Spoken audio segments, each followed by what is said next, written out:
Olá, minha convidada dessa semana no Conversas com o Meio é a cientista política Mônica Sodré.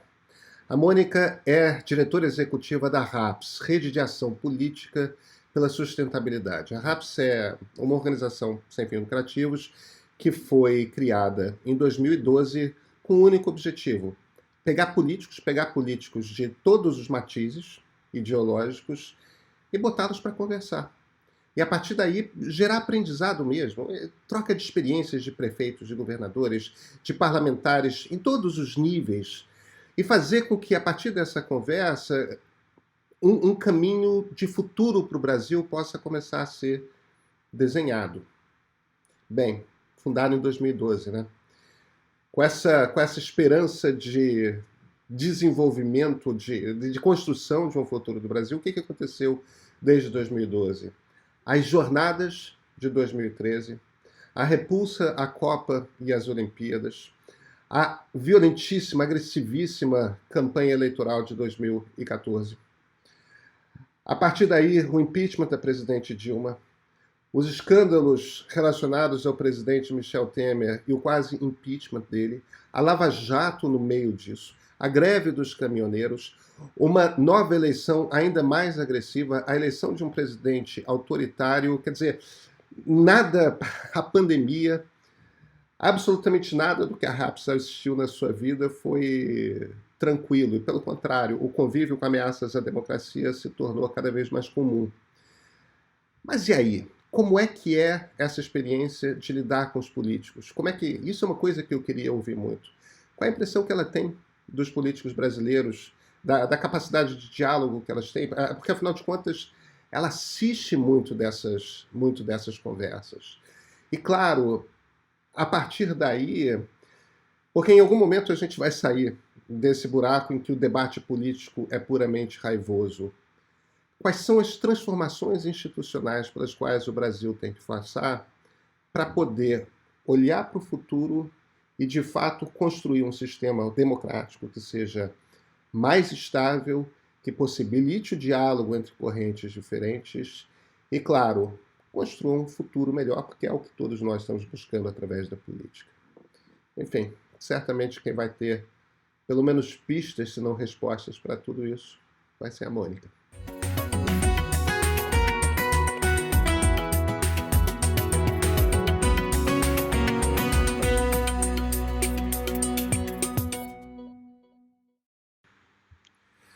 Mônica Sodré, muito obrigado por ter aceitado o convite para a conversa. Obrigada a você, Pedro. Super prazer. Mônica, deixa eu começar com o futuro. O que eu tenho na cabeça é o seguinte. No momento a gente tem um presidente que tem um perfil muito diferente de todos os outros presidentes da nova república, incluindo Fernando Collor, que é um presidente que, se está mais calmo agora, durante praticamente todo o seu mandato até agora, pressionou imensamente a democracia. E cercou a possibilidade de um golpe de Estado, de uma interrupção democrática, muitas vezes. Se ele quis, de fato, um golpe de Estado, ele não conseguiu. Agora, Bolsonaro é o presidente agora. Ali na frente ele deixará de ser presidente. Pode ser em 2022, pode ser antes disso, pode ser em 2026. Mas ele vai deixar de ser presidente.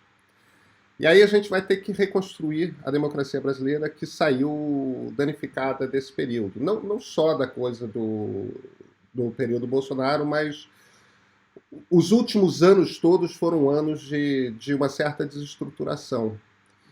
Nesse momento em que a gente for dar um restart no processo democrático brasileiro, a gente vai ter que meio que refundar a democracia brasileira e para isso a gente vai ter que fazer determinadas reformas. Na sua opinião, que transformações a gente vai ter que fazer institucionais para fazer com que executivo e legislativo passem a ter outro tipo de relação? A gente tem que mexer na Constituição em que pontos? A questão de políticas públicas na Constituição Elas ficam lá, elas têm que sair. É, Mônica, o que a gente tem que fazer? Pedro, eu vou começar respondendo a sua pergunta numa tentativa minha de responder de maneira bastante Uhum, objetiva, o aspecto mais institucional, e depois eu vou para um que talvez seja menos institucional. Do ponto de vista mais institucional, a gente tem uma Constituição de 88, recém-completados 30 e tantos anos, 35 anos, que, pelo seu desenho, deu ao Executivo, em especial ao Presidente da República, poderes de agenda muito fortes. E eu acho que, em geral, há uma dificuldade de compreender que se a gente pudesse comparar a política a um jogo de futebol, a bola está, em geral, com o Executivo. E isso vem por uma série de fatores que a própria Constituição determinou e que dialogavam muito com o período autoritário anterior, né? Esse poder de agenda conferido pelo Constituinte ao Executivo dialogava com a tentativa de evitar a paralisia decisória, que para muitos autores foi o que originou o período de ruptura e de ditadura no passado muito anterior. Então, esse é o primeiro ponto, um desenho constitucional que deu ao Executivo poderes de agenda, em especial eu estou falando de medidas provisórias, poder de veto e matéria orçamentária. Junto com isso, a gente tem um parlamento que hoje é um dos mais fragmentados do mundo, né? O problema não é, por si, a existência de muitos partidos. Ter 50, ter 80, ter 200, ter 33, como é o caso brasileiro, não é um problema por si.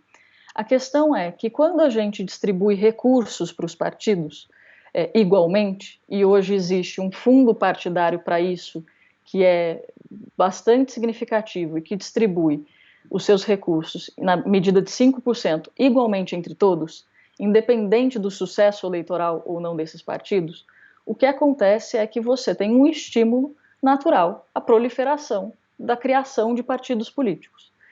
Junto com isso, vem o desenho do nosso sistema proporcional, do nosso sistema eleitoral proporcional, que é, por exemplo, o que leva deputados à Câmara dos Deputados, e isso acabou levando, pelo nosso desenho, a um parlamento bastante fragmentado.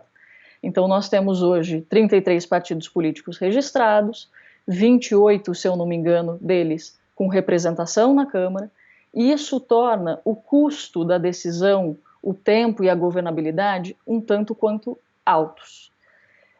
Existem muitos atores para tomar decisão e para se negociar ao longo do caminho. E aí, quando você me pergunta, Mônica, que tipo de mudanças a gente precisa fazer, eu acho que tem uma delas que já está em curso. Uma delas é diminuir o número de partidos políticos com representação no parlamento. Isso não significa, Pedro, de maneira nenhuma, dizer que os partidos não servem para nada, que eles não são importantes, muito pelo contrário. Partidos são fundamentais em qualquer democracia e são também aqui, precisam ser reconhecidos e valorizados. Mas a gente precisa fazer com que o custo da decisão seja um pouco menor e, historicamente e comparativamente, uma dessas maneiras é fazer com que o parlamento tenha menos partidos políticos. Acho que a principal medida em curso é hoje a cláusula de desempenho, que começou a valer para 2018, e se nada mudar até 2030, vai significar uma redução de algo em torno de 26, 28 partidos políticos para algo em torno de 8, 10 lá em 2030. Então, eu acho que esse é o primeiro elemento que eu gostaria de destacar aqui numa resposta, que acho que algumas mudanças já estão em curso. Do ponto de vista institucional, me parece que ela é bastante acertada. Agora, tem uma outra coisa que dialoga também com a sua provocação sobre o Brasil para além do presidente atual, que é a confiança, né? E aí a gente tem um quadro muito triste. Hoje é dia 27 de agosto, a gente está a uma semana de uma pesquisa do Datafolha que mostra o quanto a população rechaça, por exemplo, o Congresso Nacional, os nossos políticos. Existe uma crise de confiança na sociedade brasileira hoje em relação à política institucional que é muito significativa. Acho que parte da resposta tem a ver com como é que a gente recupera a confiança do brasileiro nas instituições, na política e nos políticos. Isso serve para o mandato do presidente atual, serve para qualquer tempo. a gente enfrenta uma crise de confiança. E ela não é só brasileira, né? Há outros países do mundo passando pela mesma dificuldade. Tá certo. Agora, existem outras questões, né? Por exemplo, o fato de que um terço da Constituição Federal é, é de política pública. Quer dizer, qualquer presidente que entre para governar vai ser obrigado em algum momento a aprovar emendas à Constituição. E isso, você acha que isso faz algum sentido? Isso é uma coisa viável? Você acha que o problema não é isso? A gente deveria ter reformas de tempos em tempos, como os portugueses, por exemplo, têm? É, faz sentido a gente precisar emendar com tanta frequência a Constituição? A gente tem um desenho em que isso é necessário? Porque isso é uma das coisas que obriga qualquer presidente a precisar ter uma base muito grande, né, para governar.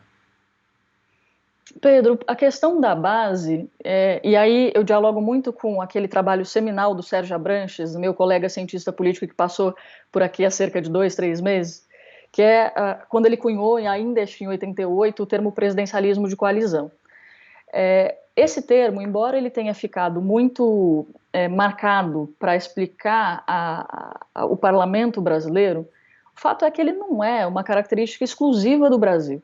Em geral, em sistemas presidencialistas, como é o caso brasileiro, é necessário, porque raramente o partido do presidente consegue fazer sozinho a maioria na Câmara ou no Senado, compor coalizões. Então, eu acho que, para começar mais do ponto de vista conceitual, esse é um elemento que eu gostaria de trazer, porque eu acho que, em geral, a gente olha para a grama do vizinho e sempre acha que é mais verde, né? E que a gente tem um monopólio dos problemas, assim, seja de desenho constitucional, seja de desenho de sistema eleitoral, como eu falei na resposta anterior. Então, esse é um primeiro ponto. O fato de que o presidente precisa compor maioria, e para isso a coalizão é um instrumento, não é necessariamente algo ruim. Aliás, é característica de boa parte dos regimes presidencialistas. Sobre a Constituição, tem muitos analistas que entendem que, ao prever tantos direitos para a população, direito à saúde, direito à educação, segurança, o que o Constituinte fez foi inflar a Constituição de uma série de dispositivos que significam investimento barra gasto por parte do governo e que essa conta não fecha. Eu não estou muito convencida de que esse é um dos nossos principais problemas. Hoje, a minha experiência profissional me dá, por exemplo, a oportunidade de ter contato com prefeitos, vereadores, deputados, senadores do Brasil inteiro. Eu acho que existe um elemento que, para mim, é mais significativo que isso, que é o próprio Pacto Federativo, né? A Constituição deu autonomia para as entidades subnacionais, estados e municípios, para se regularem, determinarem determinadas políticas, né, a prestação de serviços para a população também, só que isso não veio acompanhado necessariamente de autonomia financeira. Então, por exemplo, num caso como o de agora, de pandemia, o que a gente tem é estados muito complicados do ponto de vista de sua situação financeira, porque dependem de arrecadação de impostos como o ICMS.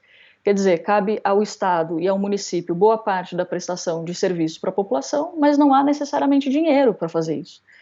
Então, existe um elemento que eu acredito sim que possa ser constitucional, embora eu não consiga dizer que ele é central, não me parece. O elemento central para mim é como é que a gente garante que estados e municípios tenham condições financeiras de prestar bons serviços à população. O desenho do nosso pacto federativo do ponto de vista de tributos e de repasse de recursos, hoje me parece que precisa ser revisto. Eu iria mais por aí do que necessariamente por uma reforma da Constituição de outra ordem. Bem, você acha que você toca num ponto que é importante mesmo, porque no fim das contas, embora uma das frases que o atual governo gosta de repetir muito seja mais Brasil e menos Brasília, esse é um governo extremamente centralizador. E as regras do jogo hoje permitem que governos sejam o mais centralizadores possíveis. No fim das contas, a União arrecada o dinheiro e faz a distribuição para os estados, enquanto que os estados têm boa parte das obrigações perante a população.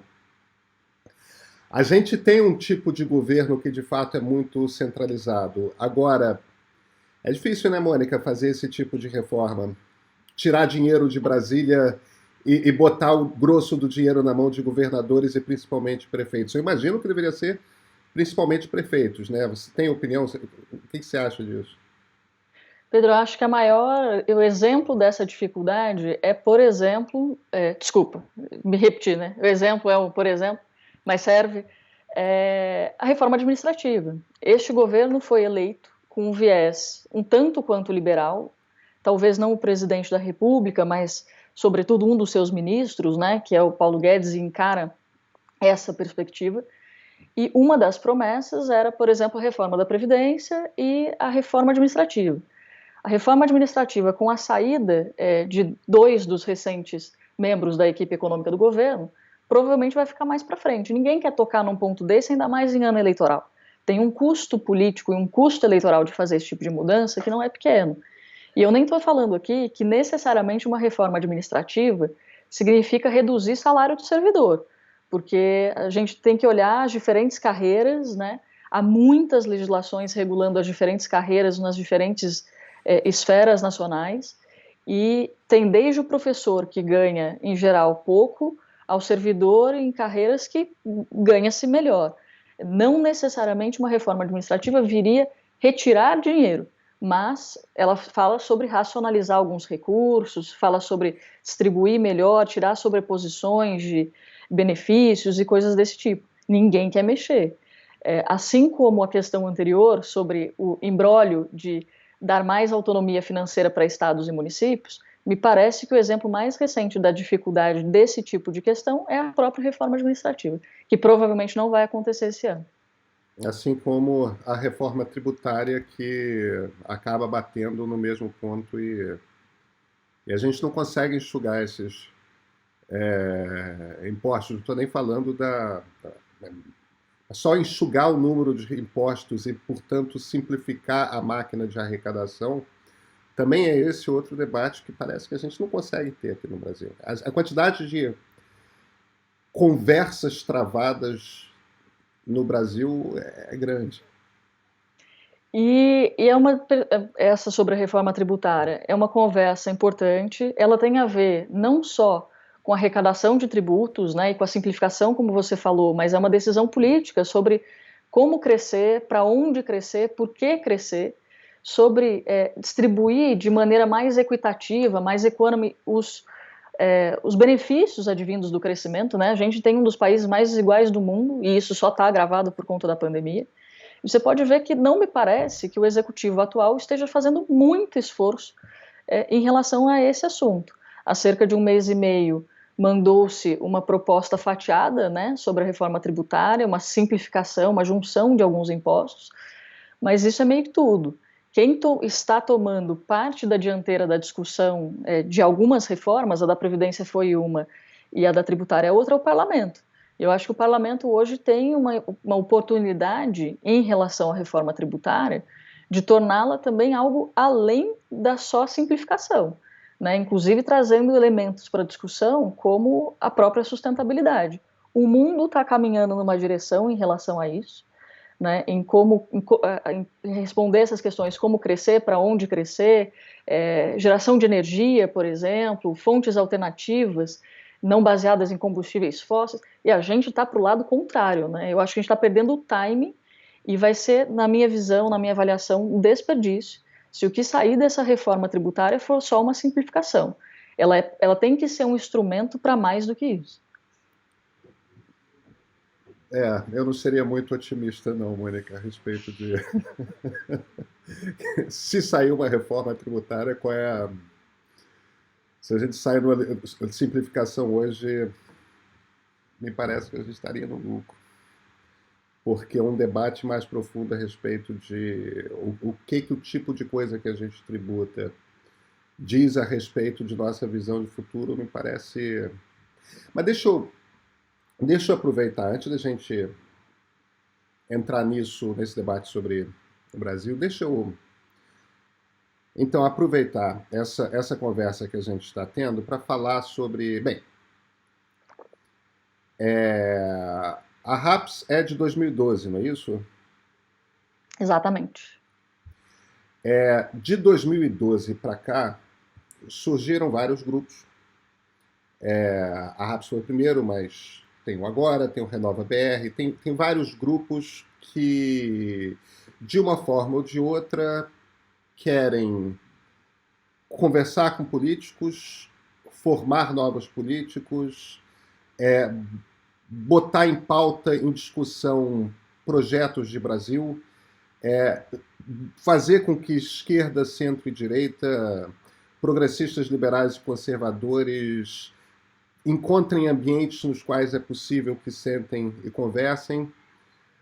Agora, desde aquele episódio na votação da reforma da Previdência, quando a Tabata Amaral e alguns outros, se eu não me engano, ligados ao Renova, mas eu não tenho certeza, votaram pela Previdência contra o que o PDT e o PSB recomendavam, começou a aparecer um debate interno em algumas legendas a respeito dessa relação, se não haveria um conflito de lealdades entre partidos e esses grupos. E, em alguns momentos, o pessoal, por exemplo, o PDT, começam a falar em não vamos ter candidatos que participem deste tipo de grupo. Como é que você vê, grupos como a RAPS, ou se há diferença entre esses grupos, e dois, a relação desses grupos com os partidos? Perfeito. Pedro, eu vou te contar um pouco e contar para quem nos assiste, para quem nos ouve, brevemente o que é a RAPS e a razão pela qual a gente surgiu. E aí depois eu vou um pouco para pergunta mais direta sobre a relação com os partidos e a decisão recente de alguns deles. A RAPS é de 2012, então, portanto, antes dos movimentos de junho de 2013, antes da efervescência que tomou conta da política da rua brasileira em 2013. E a gente nasceu com uma missão muito clara, que era e não é pequena, contribuir para a melhoria da democracia e do processo político brasileiro.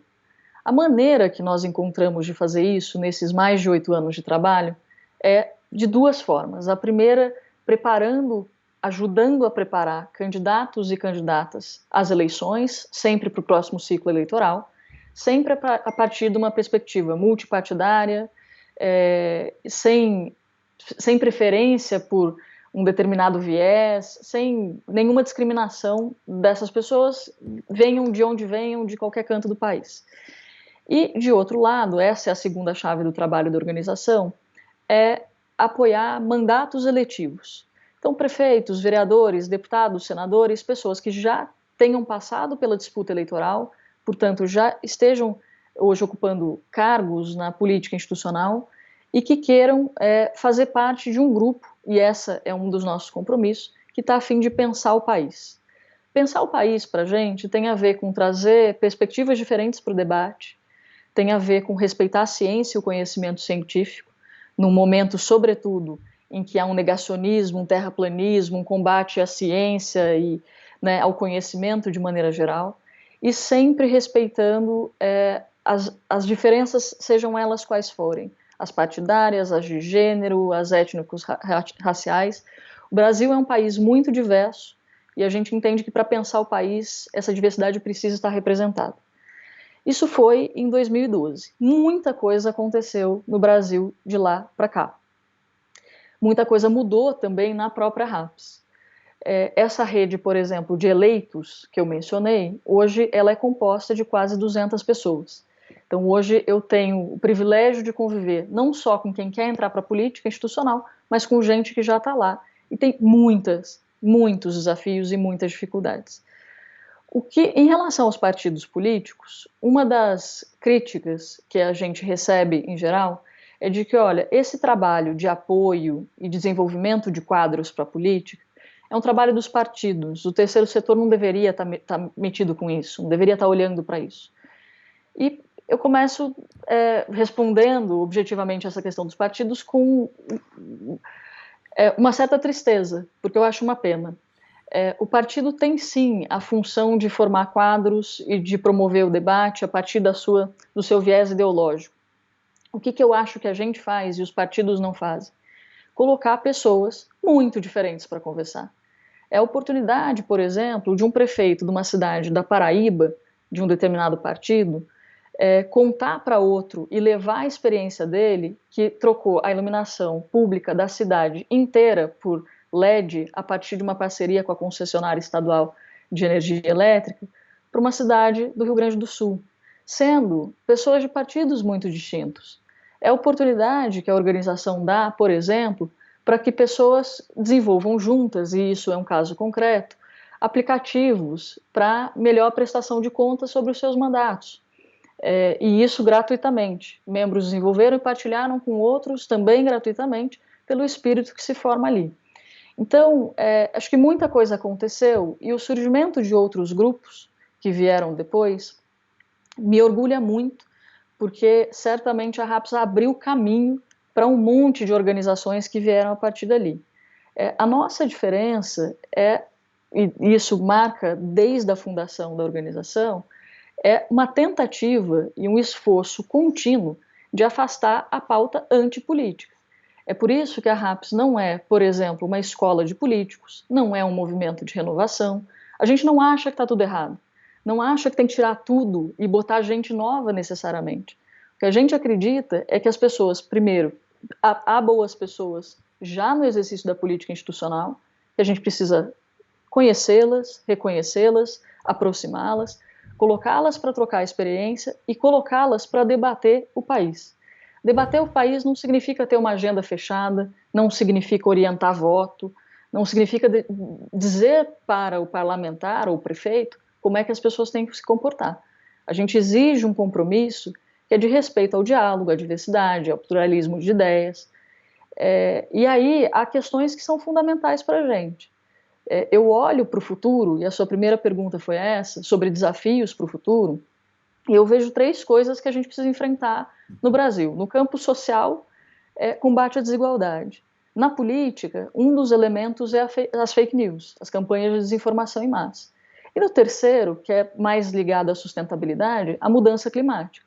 Mudança climática, por exemplo, uma questão fundamental do nosso trabalho, porque a gente acredita que todas as cidades, por exemplo, precisam começar a olhar para isso, porque já passam pelos efeitos da mudança do clima. Então, prefeitos e vereadores que hoje estão ligados à instituição, por exemplo, têm oportunidade de falar com técnicos, com parceiros, sobre como adaptar as suas cidades, seja do ponto de vista de mitigação, resiliência, enfim, para a mudança do clima. Então, esse é um pouco o trabalho da RAPS, e já são quase 8 anos de trajetória. Sobre os partidos, é uma pena a posição de alguns, porque são trabalhos complementares, né? A gente começou falando sobre alguns desafios da democracia e o papel de formação dos partidos e o de apoio e de troca de experiências que, por exemplo, a RAPS oferece, são papéis, na minha visão, complementares. Então, é um pouco triste para a gente receber esse tipo de notícia e se deparar com essas medidas.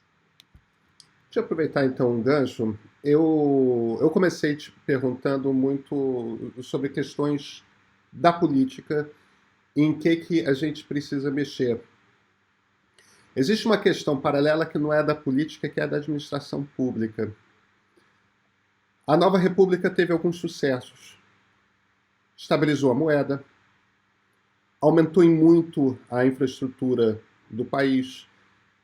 Claro que a gente ainda tem problema de saneamento, mas melhorou muito o saneamento, melhorou muito a eletrificação, a eletricidade chegou em muitos lugares, a gente conseguiu botar tudo quanto é criança na escola, a gente conseguiu diminuir desigualdade. Quer dizer, não é como se a Nova República tivesse passado em vão e nada tivesse acontecido. Não, ela melhorou o Brasil. E não foi um presidente, foi o conjunto. Agora, a gente tem um problema gigantesco de segurança pública, embora a gente tenha universalizado, pelo menos para crianças, o acesso à escola, a gente não conseguiu dar qualidade para essa escola. Embora o SUS tenha melhorado, bem, o SUS é uma criação da nova república, mas embora o SUS tenha permitido um tipo de acesso a remédios e assistência básica que não existia, a gente não tem um bom sistema de saúde pública. Outros países resolveram isso. Por que a gente não consegue resolver a qualidade do serviço público, Mônica? Pedro, é uma questão complexa, e como questão complexa, ela acho que não tem uma resposta só, nem simples e nem fácil. Eu vou olhar para isso a partir de um viés que é o qual eu me sinto mais confortável, que é a própria democracia. De maneira geral, eu tenho a impressão de que a nossa democracia, assim como as outras, não todas, mas outras ao redor do mundo, não conseguiram cumprir promessas que foram feitas. Então, assim, a gente olha para as democracias, em geral, muito a partir do viés eleitoral. Eu tenho um artigo recente na Folha em que eu discuto, com a parceria de mais 2 colegas, exatamente isso. Nem só de eleições vivem as democracias. E eu acho que tem um elemento material, que é dar condições de vida e sobrevivência digna para a população, que infelizmente a gente avançou, mas a gente também retrocedeu. Houve avanços e eu estou com você, eu acho que a nova república teve conquistas significativas, além das que você falou, a transferência de renda eu acho que é uma das responsáveis pelas melhorias dos indicadores a que você se referiu, mas isso não necessariamente significou melhor qualidade de vida para todo mundo em todos os lugares ao mesmo tempo. Eu falo de coisas muito concretas, por exemplo, a gente tem hoje 220 milhões de brasileiros e quase 50% dos brasileiros não têm acesso à coleta e tratamento do esgoto. Isso no século XXI. Então, esses elementos, eu acho que eles vão, de maneira paulatina, minando essa desigualdade, que é também de renda, mas não é só específica de renda, elas vão minando a própria democracia. Se a gente não garante condições de participação, condições de decisão informada, condições de entendimento para as pessoas sobre o que se passa, é muito difícil esperar, por exemplo, que as pessoas estejam satisfeitas com o sistema atual ou que a gente tenha resultados melhores, por exemplo, em pesquisa que olha o quanto a população apoia a democracia. Então é isso, eu acho que um dos elementos dessa resposta, ele não responde tudo, é o fato de que a gente não conseguiu garantir melhora sustentada dessa desigualdade que é histórica do nosso país. E aí eu acho que é impossível olhar para a gente e não trazer o elemento da escravidão. Né? A gente foi o último país do mundo a abolir a escravidão, e isso tem consequências diversas sobre a maneira que a gente se relaciona uns com os outros, com a maneira que a gente vê uns aos outros. E a escravidão foi também um sistema de produção de riqueza e desenvolvimento com base na violência e na exploração do outro. Eu acho que esses elementos da formação do Brasil explicam parcialmente o nosso estado de coisas. Eu não quero ser determinística aqui e dizer, porque a gente nasceu assim, isso vai explicar para sempre a nossa trajetória, mas são questões que eu acho que não podem ser ignoradas. É óbvio que num debate como esse, há também a questão dos recursos, a questão da accountability, né? A questão do quanto os nossos representantes, os encarregados de tomar a decisão de nos representar nas diferentes esferas, são punidos, responsabilizados pelos desvios de recurso. Há uma série de questões relacionadas também à corrupção que eu acho que precisam ser encaradas aí. A melhoria da qualidade de serviço passa pela nossa formação enquanto povo, passa pela maneira que a gente se relaciona com os políticos, pela capacidade da sociedade de escolher representantes e acompanhar os resultados da eleição e do que estão decidindo a partir dali, passa por uma série de questões. Não é uma pergunta para a qual há uma resposta só ou simples. Tudo bem. Você falou de corrupção. Olha como é que eu vejo o desenho do troço como está montado. A relação entre executivo e legislativo, para você construir as coalizões que você tem que construir, já que o sistema é um presidencialismo de coalizão, e que você precisa, de fato, de maiorias amplas para governar, num parlamento extremamente fragmentado e num sistema em que o dinheiro está todo concentrado na União, ou quase todo, você tem o ICMS, você tem o ISS, está quase todo concentrado na União. E o deputado é um entre 512 e 513, né? Pois bem, quando vai ter esse tipo de negociação, a coisa que interessa ao deputado, e me parece razoável, tudo bem, eu quero uma verba aqui para fazer uma praça, para fazer uma pavimentação, para fazer uma ponte, para fazer, enfim. Vai lá e negocia. E em troca daquilo, dessa negociação, para ele fazer algum serviço na comunidade que o elegeu, e, portanto, para garantir a reeleição dele, ele dá em troca o voto. Não é que seja ilegítimo o deputado querer fazer a ponte. É só que, para você conseguir fazer a ponte, você precisa dar aquele voto em troca para o governo numa matéria que às vezes não tem absolutamente nada a ver. Aí você vai fazendo esse jogo, um ciclo eleitoral atrás do outro. Os grupos políticos que começam a acumular dinheiro para poder sustentar seus processos de eleição são os grupos políticos que fazem mais esse tipo de jogo. Eu não estou nem falando de desvio ilegal de recursos. A gente está plenamente dentro da legalidade aqui. A cada ciclo eleitoral, os grupos que têm dinheiro para eleger gente são os grupos que fazem este tipo de jogo. O voto naquilo que o governo quer em troca da verba para eu conseguir garantir a minha eleição lá com a ponte, com a rede elétrica, ou seja lá o que for. O que você acaba produzindo um ciclo após o outro é que o número de deputados que jogam esse tipo de jogo vai se ampliando no Congresso. E esse tipo de jogo acaba se dando e se fortalecendo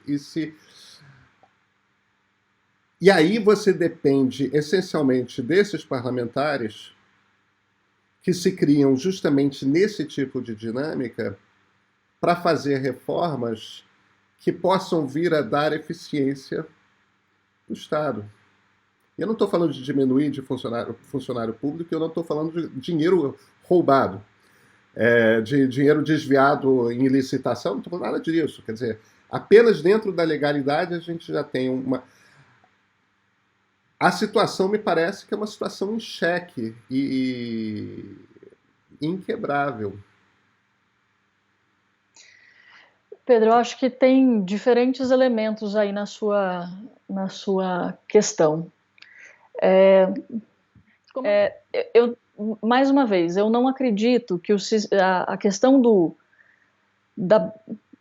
eu vou usar como barganha é o nome, mas ela não barganha tem um senso de valor que eu acho que é ruim. A cessão, a concessão de determinadas atitudes, de determinados favores em benefício de um grupo, porque aquele grupo te apoia, eu não acho que ela é necessariamente ruim. O que eu acho que está por trás da sua questão toda, e ela é o que orienta, por exemplo, a minha visão para o sistema político hoje, é como é que a gente garante que o dinheiro desequilibre menos o jogo. E eu acho que o trabalho recente mais desafiador que eu li sobre isso é do Bruno Caraza, cientista político e economista, no livro Dinheiro, Eleições e Poder, que ele refaz com os dados muito recentes a ligação entre dinheiro, empresas, campanha política e defesa de determinados interesses no parlamento. Eu acho que, no fim, é também sobre corrupção, mas é principalmente sobre que escolhas precisam ser feitas do ponto de vista da sociedade e das reformas que a gente começou a discutir no começo aqui do papo, para que o dinheiro tenha menos influência no jogo político e seja menos determinante na eleição de atores, por exemplo. Você pode dizer, Mônica, mas em 2015 o STF fez uma escolha de proibir a doação de empresas para a campanha. Isso já não é uma maneira de impedir o recurso? Foi uma discussão muito mal feita, na minha avaliação de cientista político, porque, em geral, só tem 3 maneiras de se financiar a política, né? O Estado financia, fundo partidário, fundo eleitoral, a militância financia, então eu estou filiado a um partido e eu contribuo, ou a empresa doa. No Brasil, a gente não tem cultura do cidadão doar. É que a gente não pode sair na rua agora, né? Mas se a gente saísse na rua e perguntasse para um vizinho, aqui no meu prédio, quantas pessoas doaram para uma campanha há 2 anos, eu duvido que muita gente tenha feito. Então, a gente não tem a cultura do cidadão doar, a gente não tem necessariamente apreço para quando o Estado se apropria ou se aproxima disso. Boa parte da discussão tem a ver com, mas esse dinheiro para a campanha, para o partido, ele podia estar em saúde, educação e segurança. É um absurdo que ele esteja voltado para isso. E a gente proibiu a empresa. Quer dizer, você tem 3 jeitos no mundo de financiar a política e a democracia. A gente não tem cultura de um, a gente proibiu o segundo, só sobrou o terceiro. Só sobrou que o Estado aporte boa parte dos recursos. Então, Pedro, eu sei que a corrupção é um elemento importante dessa discussão sobre o toma lá da cá e sobre a barganha que acontece entre os partidos. E eu não estou nem menosprezando e nem diminuindo. Mas eu acho que a pergunta que tem que nos orientar quando a gente olha para o parlamento e para a relação entre executivo e legislativo é como é que a gente garante, por exemplo, que o dinheiro desequilibre menos esse jogo. Acho que você respondeu, né? Acho que sim, com alguma dificuldade no início, mas foi. Não, mas foi.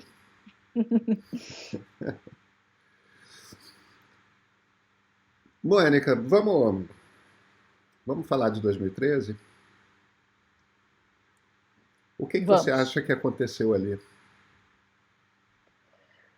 Pedro, é engraçado, sempre quando eu leio sobre 2013, tem alguém dizendo assim, porque o Brasil não entendeu o que aconteceu em 2013, e aí eu sempre fico achando que ninguém entendeu, né? Então, acho que eu estou um pouco nessa linha, dos que se coloca no lugar de que não entendeu muito.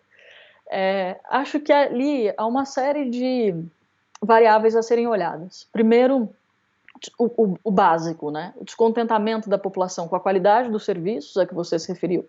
Uma sociedade altamente desigual, a gente pagando muito imposto, um peso, a regressividade do sistema pesa, em especial sobre os mais pobres, e a gente não vê isso traduzido necessariamente em melhor serviço. Então, uma pauta um tanto quanto difusa sobre qualidade do serviço, combate à corrupção, e difusa porque também não tinha exatamente uma liderança muito expressiva. O que eu acho que, em geral, se olha pouco para 2013 é o quanto 2013 é reflexo de uma mudança, e certamente você é um dos especialistas nisso e pode dizer até melhor do que eu, o quanto 2013 é reflexo de uma mudança na forma que a sociedade passou a se organizar em tempos recentes, passou a produzir e a disseminar conteúdo e informação. A capacidade daqueles movimentos à frente ou ali no meio, né, da organização de convocar manifestações e botar as pessoas na rua, me parece, na minha avaliação, que está muito ligado a essa construção de redes e a esse mundo mais difuso que a gente passou a ter de uns 10 anos para cá. Né? A gente está falando de 2013, o WhatsApp não era ainda o instrumento que ele é hoje, seja para disseminar informação, para campanhas e uma série de coisas, mas eu acho que 2013 marca uma certa transição nossa de como é que a política passou a refletir de maneira mais clara a mudança em como a sociedade lida com a produção e a disseminação de informação e, portanto, com a mobilização de pessoas também. Então, eu olho 2013 principalmente a partir desse viés. Eu acho que depois disso, falando especificamente sobre informação e difusão, muita coisa também aconteceu. E muita coisa ruim aconteceu. 2018, as reportagens da Patrícia Campos Melo, que também passou por aqui há pouco tempo, revelam o quanto a gente desequilibrou o jogo por conta dessa tecnologia. O problema não é a tecnologia em si, o problema é o comportamento inautêntico e a desinformação em massa, né? Acho que 2013, para mim, ele é muito simbólico de uma falta de perspectiva da população, de uma população refratária aos políticos e incomodada com razão com a qualidade dos serviços públicos, com o gasto por conta de grandes eventos, né? A gente não pode esquecer de Copa, de Olimpíada e do quanto isso soou uma afronta para boa parte da população, né? Pô, a gente está botando dinheiro lá e eu carecendo, precisando de coisas tão básicas na minha vida, mas também desse elemento mais ligado à comunicação. De 2013 para cá, a impressão que eu tenho é que foi tudo 7-1, sabe? É um pouco como se a gente tivesse entrado num carrinho de montanha-russa, numa daquelas quedas livres infernais, e a eleição presidencial de 2014 foi uma eleição muito esquisita. Você tem a morte do Eduardo Campos, que foi completamente inesperada, claro. Teve o massacre da Marina Silva durante a campanha eleitoral. Um segundo turno entre o Aécio e a Dilma, agressivíssimo, no nível de agressividade entre os dois candidatos, de um para outro e de outro para um, que eu acho que nós nunca tínhamos assistido. Entravam como dois pugilistas, né, a cada debate, a cada entrevista. A Dilma assumiu a presidência como se ela tivesse sido eleita com vasta maioria, quando ela estava... Quando foi uma diferença ínfima. Se algumas pessoas de um estado tivessem ficado em casa e outras tivessem saído, o resultado da eleição teria sido outro. Foi nesse nível.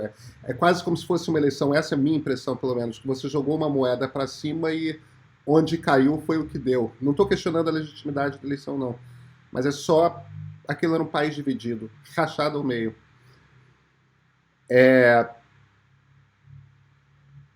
Me parece que falta de habilidade política da Dilma nesse momento contou muito. Ela terminou sofrendo um impeachment.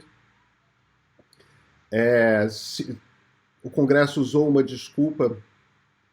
Aí a gente não precisa entrar no debate golpe ou no golpe, porque eu acho realmente que é um debate menos importante do que o fato de reconhecer que aquilo foi retrato de um país profundamente dividido e profundamente insatisfeito com a sua democracia. Agora, as manifestações de rua foram mudando também, né? Assim como as de 2013 começaram de um jeito e terminaram com embates entre black blocs e polícia, as manifestações pró-impeachment também eram manifestações que começaram de um jeito e terminaram com aquele gosto meio amargo de gente pedindo intervenção militar, tudo mais. Aí a gente tem o governo Temer, que mal começa e já tem a conversa do Temer nos porões do Jaburu, que desmonta, ele passa o resto do governo tentando se salvar. Era um cara muito hábil na lida com o Congresso e consegue se salvar. Você tem a greve dos caminhoneiros, que é também uma greve que traz... Em vários desses momentos você percebe em várias camadas da sociedade um profundo ressentimento, como estamos sendo passados para trás. E terminamos com a eleição de um presidente cuja tônica campanha foi uma tônica de raiva. Ele fez uma campanha de raiva contra tudo que tinha acontecido de 88 para cá, de 85 para cá. E a gente tem a impressão de que em algum momento vai melhorar, e o tom da nossa conversa em política, a respeito de política, continua um tom com raiva. Como se como é que você vê esse panorama todo? Por favor, não compre nenhuma das minhas premissas, não, tá? Como é que você vê o panorama desse desgaste que parece que é um. Parece que é um poço sem fundo, Mônica. Pedro, eu concordo com, acho que, boa parte do que você trouxe. E aí, sobre o seu diagnóstico, eu acho que parte da raiva vem de um estímulo também de quem ocupa postos de poder. E isso não Certo. é pequeno. E eu não falo só do presidente atual. Eu Tá. falo, por exemplo, pós 2014, quando quem perdeu a eleição questiona a lisura e a honestidade do processo eleitoral porque perdeu. É um clima de nós contra eles, de o inimigo a ser combatido, que combina pouco com a democracia. O que eu acho que a gente está vendo agora sobre este presidente atual é que, pela primeira vez, é um presidente Só desculpa te interromper, eu concordo inteiramente a respeito do que você fala sobre o Aécio. Ele não tinha que ter questionado a lisura daquele pleito. Aquilo foi uma postura profundamente antidemocrática. Mas eu argumentaria que o tipo de ataque que o PT fez contra a Marina também tem o mesmo tom. Quer dizer, eu acho que todo mundo entrou no jogo. Estou de acordo. E aí, Pedro, eu acho que esse é mais um temperinho, né, no seu diagnóstico, e assim como ele fez, outros fizeram, o ataque do PT à Marina, o clima que se instaurou também com esse tipo de declaração por conta do ex-presidente Lula. Quer dizer, não dá para eleger certamente tem uma maneira de se fazer que a responsabilidade ela pode ser diferenciada, mas ela certamente é compartilhada. Se você me perguntar de futuro, o que mais me preocupa é que eu não estou convencida hoje de que, a despeito de quando o presidente vá deixar o seu cargo, seja em 22, seja em 26, seja em qualquer tempo, as razões e as premissas do bolsonarismo vão estar arrefecidas. E aí eu falo sobre, e isso com base em pesquisa, né? A gente tem um conjunto de grupos que apoiou, apoiaram, ainda apoiam o presidente. Perdeu-se os lavajatistas em algum momento, sobretudo em abril, por conta da saída do ministro Sérgio Moro. Perdeu-se aquele eleitorado que não queria o PT, né, e se viu obrigado a votar no Jair Bolsonaro por conta de quase uma questão plebiscitária, né? Você quer o PT de volta ou não quer? Então tem ali um conjunto de grupos evangélicos, os mais radicais, mas tem um grupo em especial, que é o grupo antissistema, que é o grupo anti-tudo. É anti-Pedro, se o Pedro for candidato, é anti-Mônica, se a Mônica for candidata, é anti-qualquer coisa. Então, o que mais me preocupa no cenário futuro é como é que a gente enfrenta este tipo de questão. E aí, me parece quase impossível discutir isso sem discutir hoje o papel das mídias sociais. Eu falo também das redes sociais, mas em especial das mídias, porque são hoje as intermediadoras, ou as mediadoras, melhor dizendo, do debate público. Está na mão de boa parte dessas plataformas, que são ligadas a grandes empresas, um pouco para onde vai o humor, entre aspas, ou a percepção das pessoas sobre o debate público. E também a informação que cada um tem. E o que me preocupa nisso hoje? Me parece que as mídias e as redes sociais em particular, elas funcionam com base em duas características da psicologia humana que nada tem a ver necessariamente com tecnologia, que são viés de confirmação, o fato de que a gente, eu, você e qualquer um, tende a acreditar naquilo que confirma a nossa opinião sobre qualquer coisa, e um certo realismo ingênuo, de que, olha, a realidade é o que eu enxergo. Os outros que pensam e enxergam diferente, eles estão mal informados, são mau caráter. Essas duas coisas têm a ver com psicologia das pessoas e não necessariamente com tecnologia. O que eu acho que as mídias e as redes fizeram foi botar de pé uma arquitetura e, portanto, basear o seu funcionamento nessas duas características e, portanto, orientar esse espaço que deveria ser livre, aberto, plural e democrático, que é a internet, de maneira que isso ficou um debate polarizado, raivoso, não construtivo e leva a posicionamentos muito grosseiros em termos de ataque à honra, às pessoas. A minha maior preocupação, Pedro, hoje são essas. Primeiro, como é que a gente garante que essa pauta antipolítica e antissistema não capture a política? E isso já aconteceu para um pedaço, um extrato da população. E o segundo, como é que a gente garante que hoje esses meios, que são os que eu me informo, que você se informa, que mediam o debate público, não atrapalhem, entre aspas, a percepção das pessoas sobre o que é verdade e o que não é, e não direcionem, não reproduzam ou não permitam, não estimulem o comportamento raivoso que a gente tem visto, não por conta dessas plataformas, mas talvez mais disseminado por conta delas. São essas duas coisas que eu acho que estão na minha cabeça em relação ao futuro.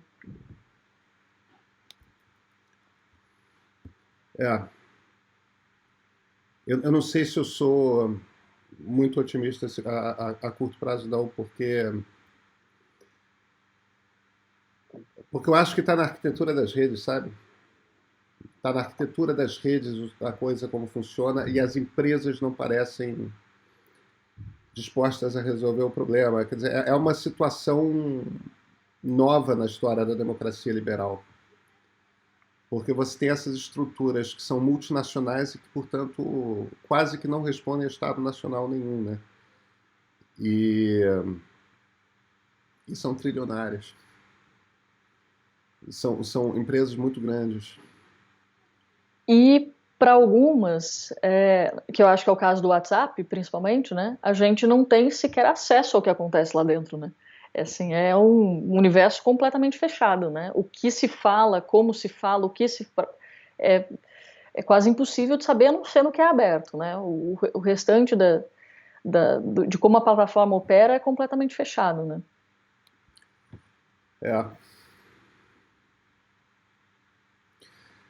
Mônica, a gente está passando aqui da 1 hora de conversa. Deixa eu te fazer, então, uma pergunta final. Você, por conta do seu trabalho, tem convivido com políticos de todo o Brasil, tanto parlamentares quanto do executivo. E você tem participado de conversas e tem visto essas pessoas, como você disse, dialogando com especialistas, dialogando entre si, gente de todos os níveis, desde o nível federal até de pequenos municípios. Quando você vê essas interações,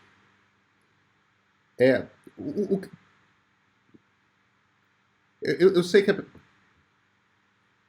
pergunta talvez seja até um pouco complicada para você, mas me permita fazer. Qual é a impressão que você tem do político brasileiro? Pedro, eu falo hoje com conhecimento de uma amostra, que é a amostra com quem eu lido mais no dia a dia, né? Isso, de maneira nenhuma, significa um atestado de idoneidade para essas pessoas, né? Todos os políticos, homens e mulheres com quem eu convivo, passam por um rigoroso processo de seleção, é assim que eles se aproximam da RAPS ano a ano, né? Tudo que a gente oferece é gratuito. Então, todos os anos temos um exaustivo processo de seleção que dura 3, 4 meses e que tira desde certidão das pessoas para ver se existe pendência com a justiça, até envolve entrevista, vídeo, entrevista com uma comissão grande também. Então, as pessoas com quem eu convivo, a diferença delas é que elas passaram por um processo mais rigoroso de seleção para além do voto, porque eu acho que o voto já é um processo também de seleção de quem a gente quer ver fazendo escolhas pela gente. É um privilégio, e eu preciso reconhecer isso, porque hoje eu tenho contato com pessoas do DEM ao PSOL, gente que pensa muito diferente, gente que tem soluções muito diferentes para os nossos desafios.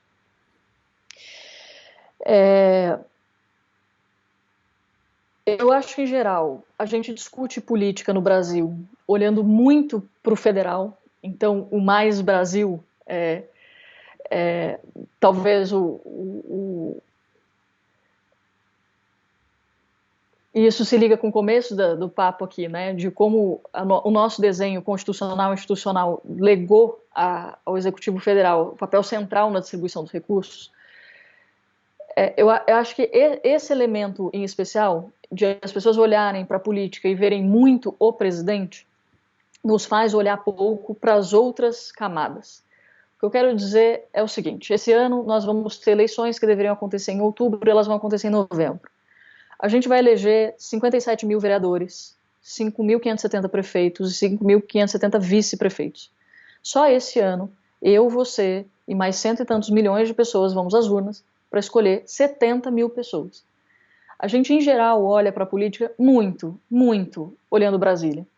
A gente esquece, por exemplo, que é papel do vereador e do prefeito discutirem plano de zoneamento e plano diretor. Ah, Mônica, mas por que isso faz diferença? Cara, faz diferença porque isso tem a ver com a maneira que a gente ocupa o solo, por exemplo. Se pode construir num determinado lugar ou não pode. Porque quando chover, e eu falava da mudança do clima antes, a cidade vai encher. E vai encher porque vai chover mais no Sudeste. Como é que a gente prepara a cidade para isso? Não pode ocupar de qualquer maneira, de maneira desordenada. É o prefeito e é o vereador quem vão tomar essa responsabilidade, que vão ter a responsabilidade de tomar essa decisão, desculpa. Então, esse é um dos elementos que eu gostaria de destacar. A gente olha para a política muito olhando para o federal e esquece, por exemplo, o papel de um deputado estadual. Você está no Rio, eu estou em São Paulo. A gente tem milhares de deputados estaduais no Brasil. Se a gente perguntar aqui em São Paulo para que serve a Assembleia Legislativa, ou onde fica o prédio da Alesp ou da Alerj, boa parte das pessoas não sabe, e não sabe qual é a função de um deputado estadual. Então, qualificar as pessoas para a política e educar o cidadão para a política são papéis importantes numa democracia. O papel de educar o cidadão para a política é também um papel dos próprios parlamentos, que em geral não se discute. A gente fala sobre fiscalizar o executivo, sobre fazer leis, e meio que para por aí. Mas alguém precisa, do ponto de vista institucional, educar o cidadão para a política e para a cidadania. Esse papel é também dos parlamentos. Então, não sei se eu respondo de um ponto de vista, acho que mais sociológico. Agora, sobre os políticos em geral, como é que eu os enxergo? Pedro, a minha primeira aproximação com a política foi pela ciência, né? Eu fiz graduação, mestrado e doutorado nessa área. E tive a grata oportunidade de fazer os meus estudos em universidades públicas, gratuitas e de qualidade. Infelizmente, isso não está disponível para todo mundo. E, obviamente, que a ciência me deu os modelos teóricos para encarar a política. E, ao assumir a posição que eu estou na RAPS, eu estou há muitos anos, eu só sou diretora executiva há 2, mas faz muitos anos que eu estou lá, isso me deu a oportunidade de conviver com essas pessoas na ponta. E são pessoas que abrem mão da sua honra, da sua reputação, da convivência com a família, abrem mão da sua privacidade, porque hoje qualquer pessoa pode entrar na rede social e te xingar de qualquer coisa, e te acusar de qualquer coisa. E o anonimato das redes favorece também isso. Então, quando eu olho para os políticos hoje, a amostra com quem eu convivo é uma amostra, como eu te disse, muito privilegiada, porque passou por um processo que é robusto e é extenso. São pessoas, em geral, que eu vejo bem intencionadas, que sofrem com essa descrença e esse descrédito da população. E agora, na pandemia, eu tive a oportunidade de ver isso na prática, né? O quanto há prefeitos e prefeitas se desdobrando, desde barreiras, assim que as cidades foram fechadas, até conseguir leito, hospital de campanha, e o quanto a pauta antipolítica toma conta e essas pessoas são sistematicamente e cotidianamente agredidas. Então, óbvio que eu não falo de todos os políticos brasileiros, não sou ingênua, não falo de todos os políticos com quem eu lido, porque, como eu disse, não é atestado de idoneidade, mas a gente precisa parar de criminalizar a política e os políticos.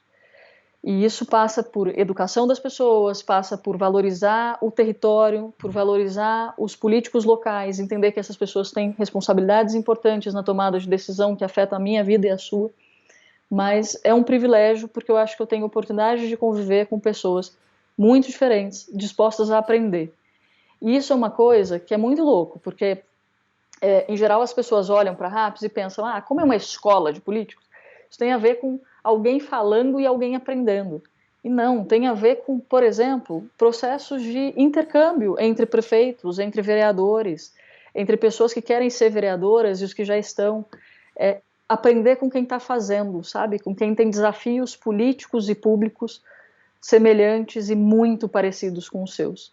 Acho que este é um dos maiores valores da RAPS hoje e uma das coisas que eu mais me orgulho. O potencial de trazer gente que quer aprender e que está experimentando. Desde iluminação pública, como eu disse, a mudança do clima, a processos de transparência para licitação nas prefeituras, a um monte de outras questões. Então, eu tenho muito orgulho do trabalho que a gente faz e ter a oportunidade de conviver com essas pessoas na prática complementa um olhar que eu trouxe da ciência e da academia, mas me dá todos os dias também a oportunidade de desconstruí-los e de ver como é um jogo bastante complexo e o custo pessoal que isso tem para cada um. Eu acho que isso eu só fui aprender depois, sabe? Em geral, a nossa relação com o político é muito distante e a gente tem uma coisa meio de torcida, né? Assim, de olhar e falar, eu no campo faria melhor, né? Eu entraria e faria esse gol. Pô, mas vai estar lá com as pressões que essa pessoa sofre, com o partido cobrando, com a população cobrando, com decisão para ontem, com informação incompleta. Então, vejo os políticos muito desacreditados, mas vejo o nosso trabalho em relação a esse público como muito relevante, também por conta disso.